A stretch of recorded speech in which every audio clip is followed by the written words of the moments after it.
All right, powerful institutions have envisaged a future, but what does that future look like for us when we want to be self-reliant, to grow our own food and to build our own shelter? As well as talking about this stuff, I'm also going to build a shade out of a fallen tree. You'll own nothing and you'll be happy. A line that's become infamous. It came from a video published by the World Economic Forum, A Vision of Life in 2030. A future where you don't own a car, you don't own a home, you don't own your own tools, your appliances, not even your food. So is this a good thing, or is this just some nonsensical drivel dreamt up by the powers that be? I was thinking about buying a shade sail, and then I thought, why not try and make something myself? There's a huge tree that you can just see behind me down there that fell in the winter, and I'm going to use that to build a shade from. The only difficult part of this is just how steep the land is. So I think what I'll do is go down there, cut the tree into sections, bring it up, and then I'll use the bits that I need for the shade, and the bits that I don't need for that, I'll chop them up into firewood.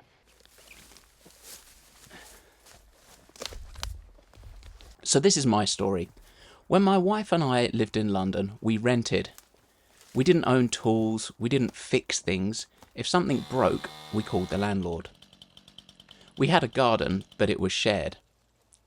Over time, I realised we weren't just renting a flat, we were renting out our independence. There's a mindset that develops when you don't own anything. You don't invest in your surroundings. You can't start planting food in a shared garden. You don't learn how to maintain or repair. You outsource everything.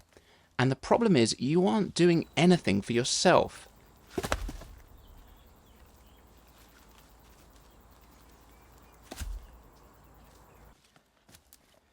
I didn't learn how to make anything. There was no point. It wasn't my space. And in hindsight, that was a kind of poverty, not of money, but of experience. Because London was so expensive, we couldn't afford to buy our own place until I was about 30.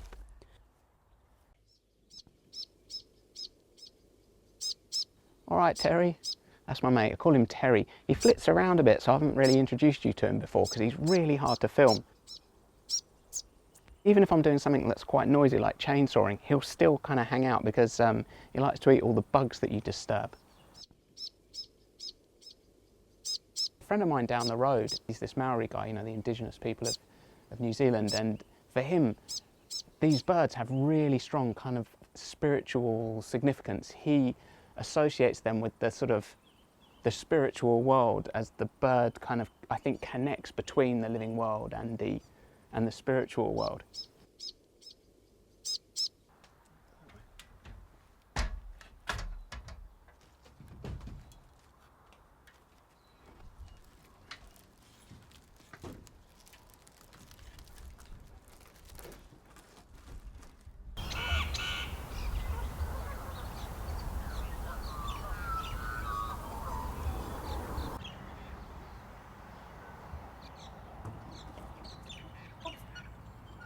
Now that I live off-grid, I feel like I'm playing catch-up.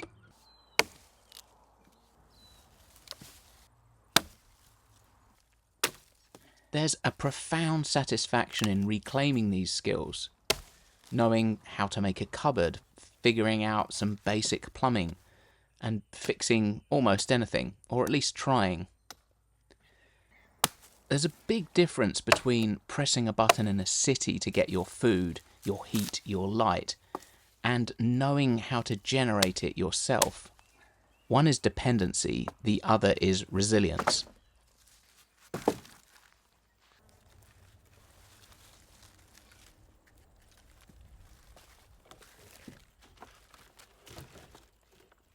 Wendell Berry, farmer and cultural critic, said, "The most alarming sign of the state of our society now is that our food is produced by people who don't farm, our buildings by people who don't build, our education by people who don't teach, and our politicians by people who don't lead."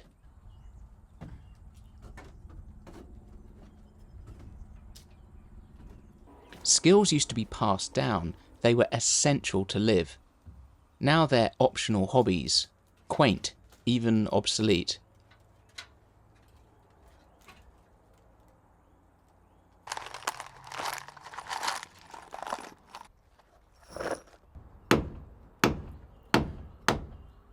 But I don't see them that way. I see them as a joy and part of my own freedom. Here's the part that worries me. Houses in particular have become more and more expensive. They are no longer a home, but an investment vehicle. They are no longer tethered to the underlying state of the economy.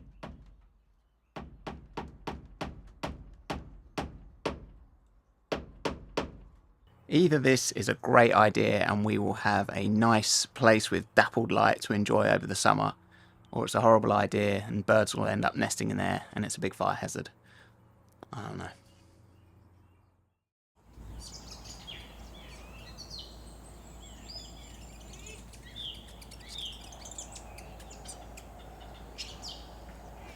Good morning. Last week I built a walk-in wardrobe over the bus, and so this morning I thought I'll make a rail for it.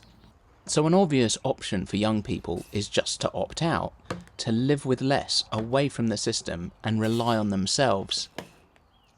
However, at the same time it seems that the bureaucracy surrounding this lifestyle is growing instead of shrinking.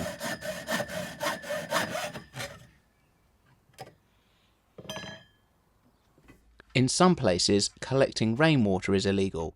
In others, they're banning certain types of wood stoves.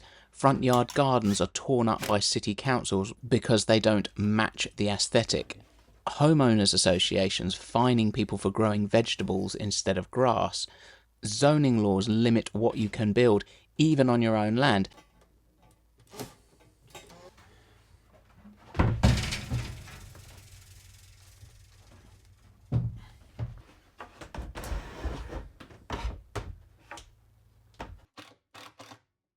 They say it's about safety or cleanliness or efficiency. Whether this is true or not, I don't know, but the point is this.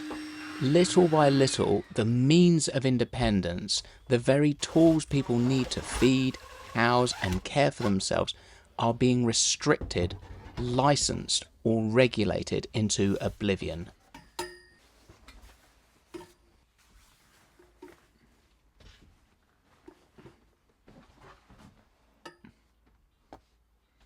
The problem with this kind of future without ownership is that it's designed for dependency, or at least that is the end result. The subscription-based model is starting to creep in everywhere.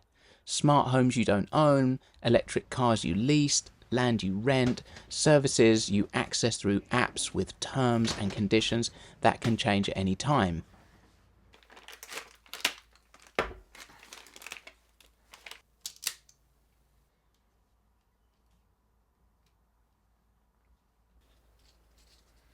They said, you'll own nothing and you'll be happy.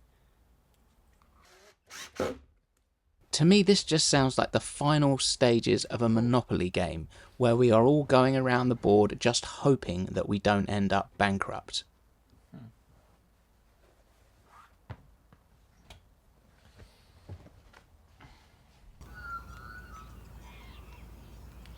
If this sounds like a manic rant, it's not meant to. I'm just curious about the world. My response to all of this political babble is to get on doing my own thing. When stuff breaks, I won't buy a new one, I'll just fix the old one. I'm planting fruit trees and vegetables for less trips to the supermarket. I'm chopping wood so I don't have to pay for heating.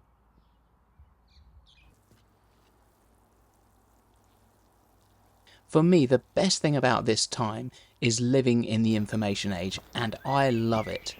In our pockets, we have access to the greatest thinkers and all of the knowledge in the world. If I don't know how to do something, I'll learn it, and pretty much everything is learnable. I don't want to be a passive consumer with a rented garden.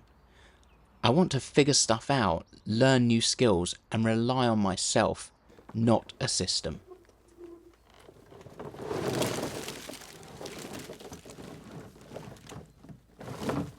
I'd love to hear from you. Let me know your opinions on the World Economic Forum, particularly this idea of ownership. Does that make sense to you?